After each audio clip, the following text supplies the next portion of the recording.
my presentation will go about the representation of Asian American identities in the comedy Shanghai Noon. I think that first it is relevant to take a look at Asian Americans in US history. Well, first of all, we need to take into account that Orientalism was at the basis of the very founding of America. First, because it was founded by people of European descent, and these people carried from the old continent a set of Orientalist values. What is more, if you think about the first settlers, the ones who discovered the continent, they actually expected to find the Orient. Christopher Columbus was looking for another route to India. Even when they came to realize that, well, that was no India, this didn't stop them from applying these Orientalist values to the Native Americans that were living there. And in fact, that's why today we know them as Indians sometimes.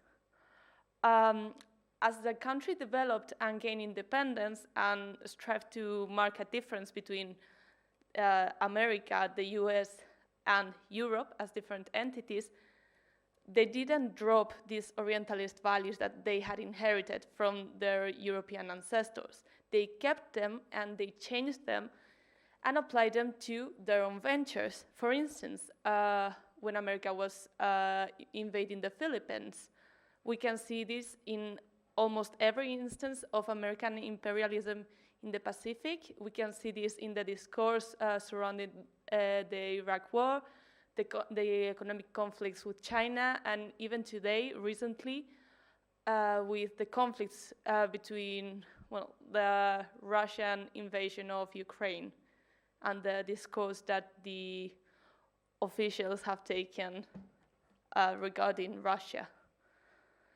Okay, this Orientalism also survives in the fact that Asians were the first demographic to be branded as illegal aliens. As the population of Asians started to increase, many white Americans became worried that they were being overrun by Asians, and they felt the need of stopping that immigration somehow. The most well-known example is the Chinese Exclusion Act, which in turn became the basis for other policies that restricted immigration. For instance, in the post-9/11 era, this was the basis to restrict immigration from countries of Muslim majority and of Muslim population, sorry, and North Korea. Okay, and finally, we have to talk about the way they are presented as other, because it isn't like other kind of others. They are presented, Asians are presented as an idealized otherness because of their high levels of assimilation and success. This is the basis of what we know as the model minority myth, the idea that there's such a thing as a good immigrant. What this does is, well, first, it creates an animosity between discriminated communities by selecting individuals as good because they assimilate and pitching them against the ones that are bad because they don't assimilate. It also raises the fact that even among communities of Asian descent, success is not the norm. And finally, it claims that Asians enjoy a privilege that is akin to that of white people, and thus invisibilize the anti-Asian hate that they suffer. And if you have been listening to news about anti-Asian hate in the post-COVID-19 pandemic, you will know this is still very much alive and kicking. Okay, so now that we are done with the general context, let's move on to focus on the 19th century frontier and the particular case of the Chinese diaspora. Okay, so most Asian immigrants settled on the western coast, which is a bit logical because it's the part that is closer to Asia. They came to America to work as laborers, as railroad constructors, to work in industrial factories, in agriculture, and they were seen as a sort of alternative to slavery. Okay, but the problem was that as more people arrived into the country, the white Americans started to feel a bit nervous. Why is this? Well, because most of these immigrants were men. Some of them had the idea of going to America, earn a few bucks, and then go back to China. But many others just wanted to stay in the country. But there were so few women, so few Asian women, that the only alternative for them was either to marry a white woman or another racialized woman. At that time, there were already policies in order to promote segregation, including anti-miscegenation laws. So obviously, the lawmakers did not see any of these alternatives as something agreeable. So their solution was to promote family migration and family reunion policies. And in that way, they wouldn't feel the need, there would be no need for interracial marriage.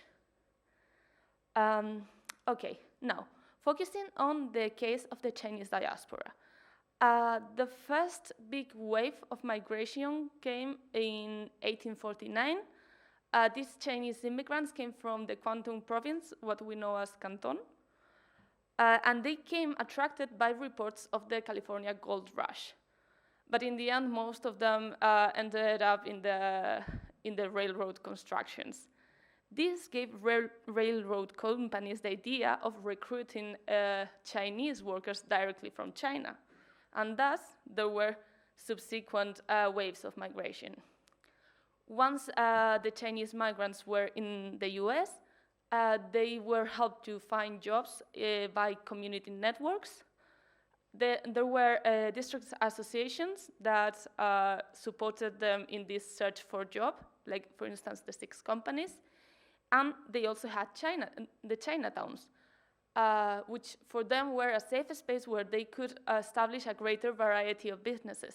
They didn't need to go to America and just, well, another Chinese. All I can do is work in the railroad.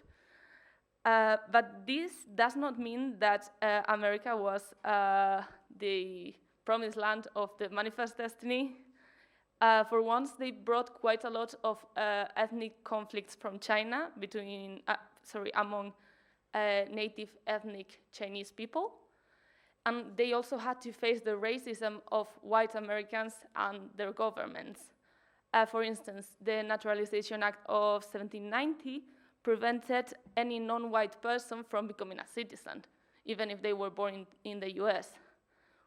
There were a series of anti-Chinese movements, all of them inspired by this feeling that Chinese workers were stealing white jobs, and of course the Chinese Exclusion Act, which we have already talked about. The gravest thing was that many of these Chinese workers were killed, for instance, in the Rock Springs Massacre of 1885, in which at least 28 Chinese men were murdered.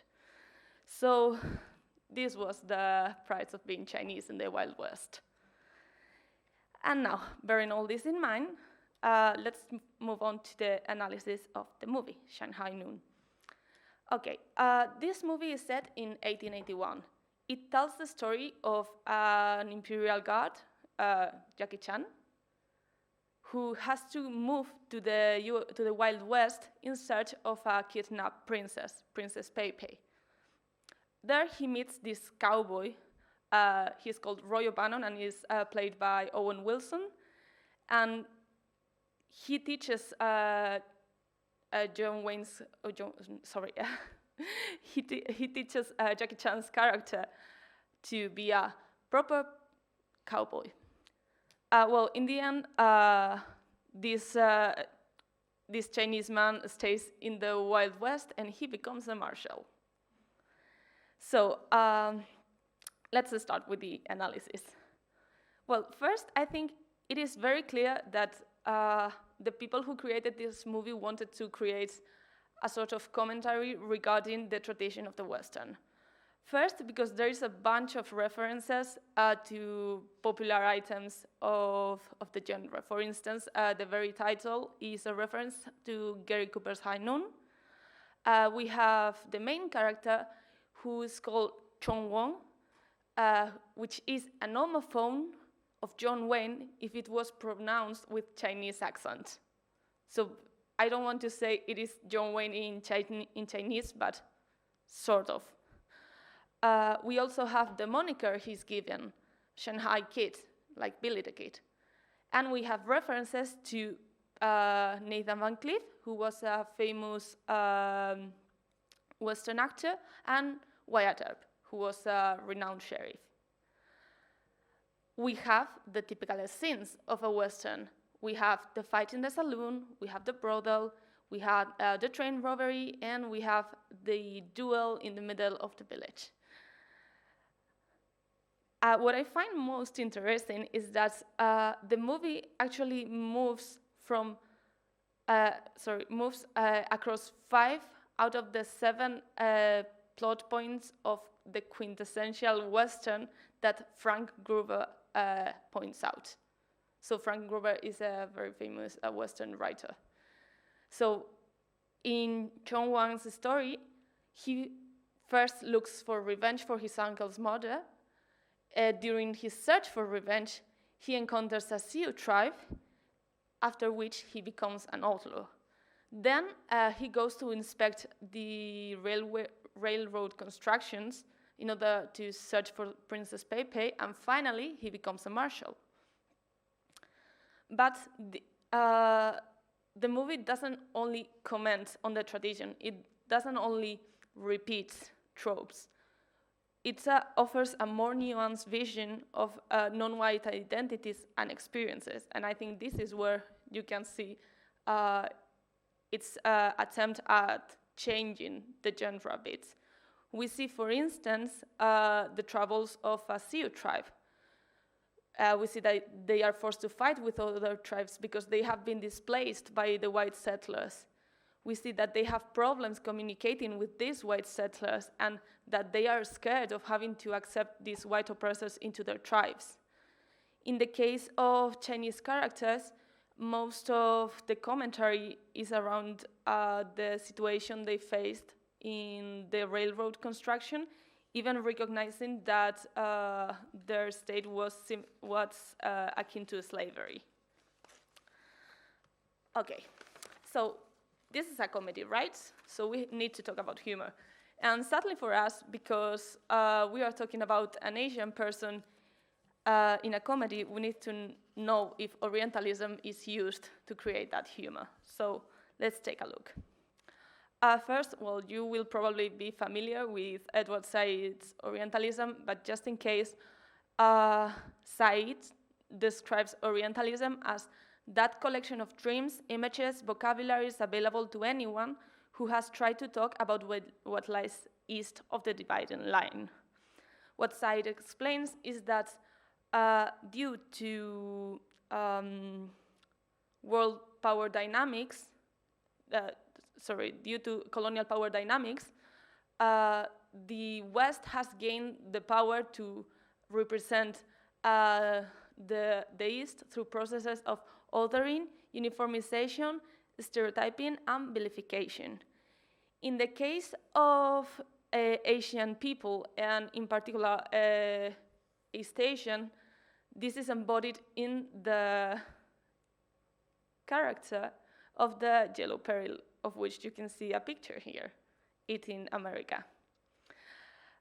So the idea of the yellow peril is basically that Asian people pose a threat to Western civilization. So how do we see this in the movie? Well, we do see that the Chinese characters are constantly separated as other, both in their behavior and in their clothing. They are all stereotyped as knowing martial arts, which, as you may be familiar, it's like a stereotype of Asian people.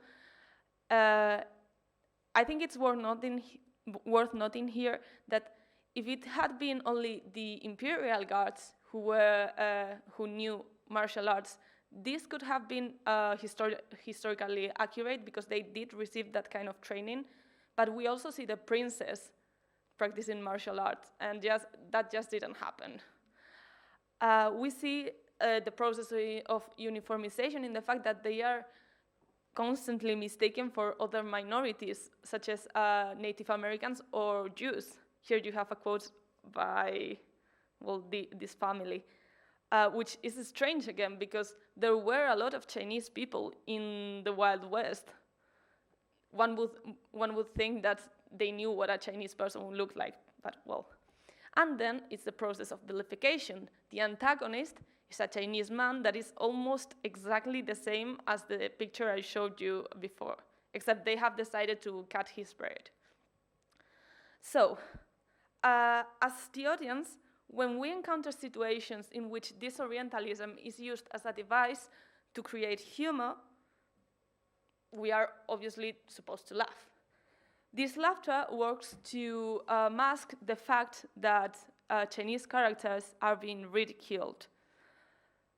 For instance, we laugh at the fact that a Chinese man could be called John Wayne, because that is not a Chinese name. But we also accept that that Roy decides to call him John because he cannot pronounce Chong. But this hits very differently when one thinks of all the times that Asian people have to come to the West and they have to come up with a Western name because white people just won't learn their names. Again, we see Roy imitating Chinese speech, and it seems very funny because they are drunk, and you say, they are just drunk, they are doing stupid things. But then you remember all the times that people of Asian descent and of Chinese descent have been ridiculed using the same device. So, in short, comedy is used as a veil to repeat the same Orientalist stereotypes that are as old as the history of colonization. And finally, let's move on to the topic of the frontier. Well, I'm sure you guys know this, this quote by Gloria Anzaldúa, in which she explains that the Mexican-American border is this place where you have a mixture of cultures, and that the resulting culture is neither Mexican nor American, it is hybrid. Well, Shanghai Noon does admit that multiculturalism was a fact in the Wild West. It even uses the territory as a place for the East, represented by Jackie Chan, to meet the West, represented by Owen Wilson. But this meeting does not end up in a hybrid culture, as we shall see. Now I would like you to check out these quotes. I think it is the same concept is repeated like 4 or 5 times along the movie. So this is the West, not the East. The sun may rise in China, but this is where it sets. After hearing this several times, the audience comes to understand somehow that the East is opposite to the West, yes? But you may ask, what exactly is the East and the West, right? Well, the movie gives us the answer in the shape of the characters that represent these two dichotomies. So Jack Chan's character is being a barbarian when he leaves the white character dug up in the sand in the middle of the desert. He's also dishonest because he fails to keep his end of the bargain. He comes from a sexist culture. Roy tells this native woman that Chong comes from a very male-dominated society, you know, as opposed to the wild Western society that is so progressive.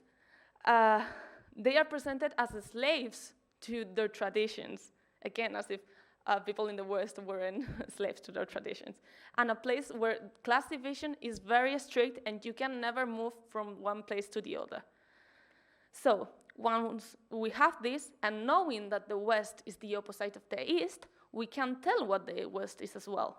It is civilization, it is honesty, it is gender equality and freedom and class equality. It is the American dream. But this mixture does not end up in a hybrid culture, yes? Let's go back again to this quote. Again, this is the West, not the East. The sun may rise where you come from, but here is where it sets. So the symbolism of the movement of the sun creates a clear image that the West, like the setting of the sun, is inevitable. In contrast, the East is the place where it rises, and is presented as more obsolete and less important. So what we get is this image that the East is the past and the West is the present of the future, or the future. It's also a temporal transition. And this is where Chong Wong's transformation becomes important. Well, he is forced to become westernized. He doesn't want to stay there, but he is forced to. He has to relinquish any connection he has to his heritage. He cannot go back to China. And only then, when he has become a real cowboy, can Chong, ascend in his career, succeed, and become a marshal, despite being in a very racist environment. In other words, this movie prescribes two things.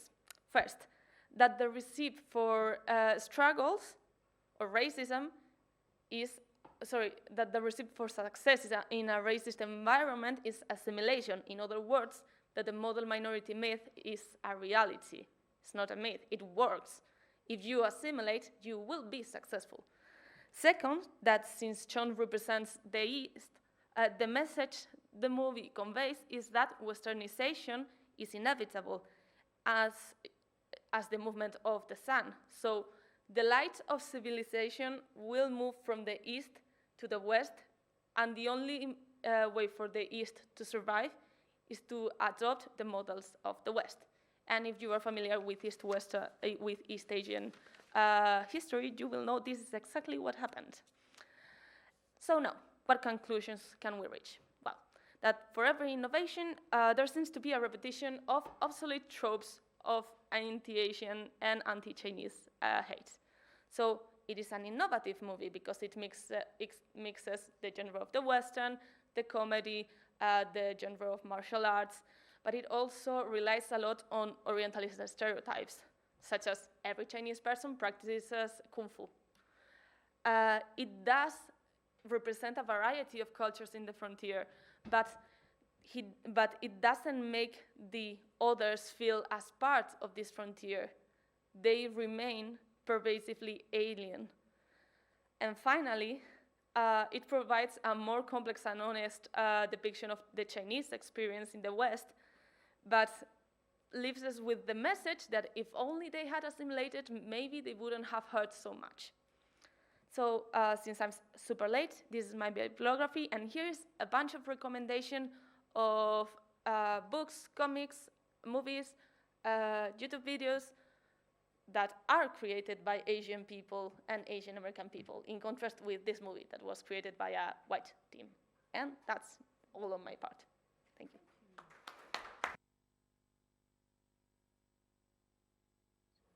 Okay, so now, do you have any questions for these lovely ladies?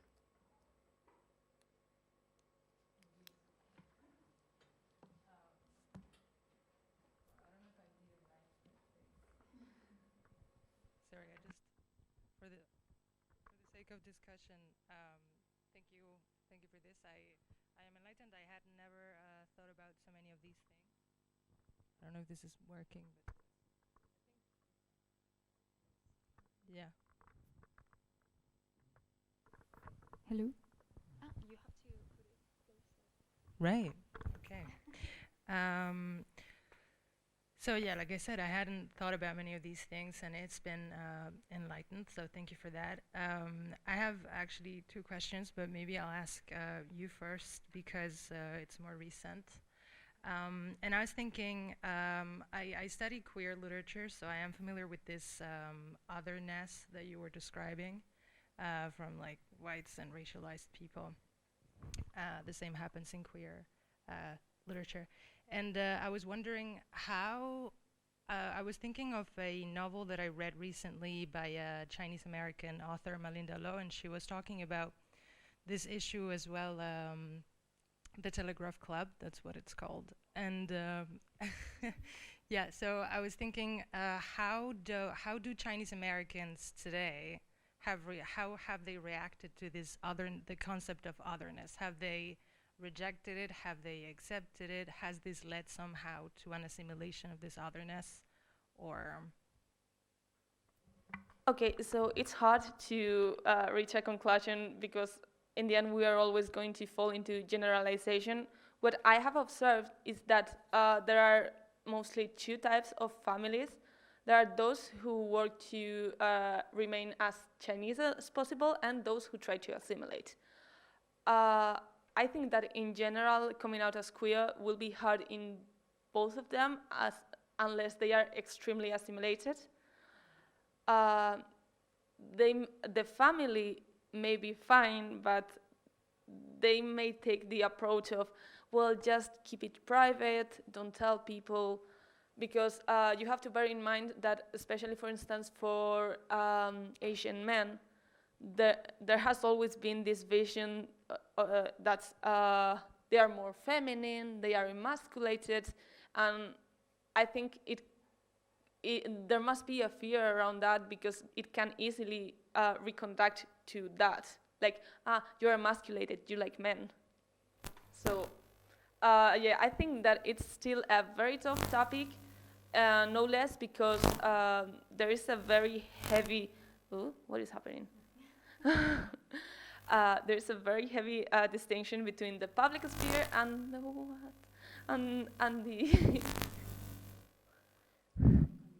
okay, between the public and the private sphere. So I think that even if they accept, most of them would take the approach of keep it in the family and don't tell your grandma because she will get very sad. A bit like in Latino families, I think. I would say it's gradually changing. Yeah. Yeah. Yeah, I wouldn't like to generalize that much. Perhaps they've been more traditional in those terms, but what I've been seeing more recently is that is also changing. But yeah, the pressure of family is still there, and maybe not so much for, well, focusing more on heterosexual relationships. There's still this joke of, the Latina auntie asking you, ¿y el novio? Yeah, where's the boyfriend? Did you? So there's this kind of joke still, but I think things are changing. Yeah, I'm realizing this is also something that happens a lot in Asian families because they're like, well, you need to find someone. The stereotype is you need to find someone, like if you're a woman, you need to find a doctor or an engineer. He has to have connections. There are a lot of Asian comedians that make amazing jokes about this, and it's incredible. Actually, linking with something I thought about your presentation, you had a quote that said that mental wellness was a privilege of the first world, and that made me think of all these comedians that say, well, I am Asian, I have Asian parents, and hence I have low self-esteem. It made me think of that. What was the last part? I didn't get it. I have Asian parents, and hence I have low self-esteem. Okay. And the typical thing that they have to act like they don't have mental health issues. They have to just suck it in. That would link to your presentation yesterday. Yeah. Don't worry, don't worry. One last question, we have time. Oh yeah, for sorry, one. I have another question for Amaya now. Yeah, so it kind of links to this otherness, white versus non-white, or like straight versus straight man versus woman thing. You talked a lot about the American dream, and this is a concept that I wanted to know if you, because you were approaching current narratives and Latinx in the Latinx community, and especially with everything that's been going on lately. My question is, where is the American dream going according to you, and is it still alive, or in literature is it being taken and reframed into something else, and we cannot call it that anymore because it's been so much, Well, this is a question that I've been asking myself for a really long time. Yeah, what is the American dream anyways? This is why towards the end of my presentation I said that in a sense both of them achieved their own version of the American dream, or at least the most material side of the American dream, which is, okay, I made it in the US as a writer, as an actress, I'm successful. But isn't or shouldn't family unity, for instance, be part of the American dream, which is an issue in most of the novels that I've been dealing with that is permanently broken. So, and even if you look at the titles, Julissa Arces, it's called My Underground American Dream, and insists on the fact that she became the vice president of Goldman Sachs at Wall Street while being undocumented. So it's like, I made it in the country, but in those really capitalist material terms. But there is a really dark side to it, which is, all those family issues and so on. So I've asked myself for a really long time, does the American dream still exist? We are fortunate enough to have someone from the US here, so maybe I could pass that question onto you. But yeah, at least it could be understood as that idea of hope. I don't know. I've been having difficulties trying to answer this question myself.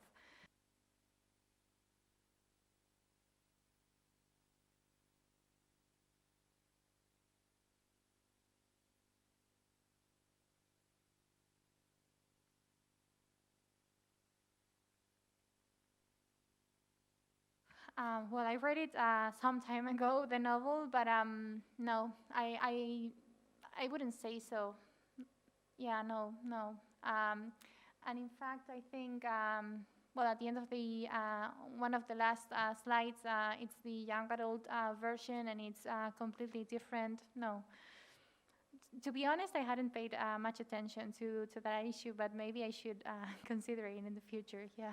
Well, it's just a very innocent, deliberate image, and pink cotton candy. I'm just not sure how it relates to her story of her family being deported and what the symbolism is of pink cotton candy. Yeah, and then her like being dressed in black, and yeah. That's a very interesting question.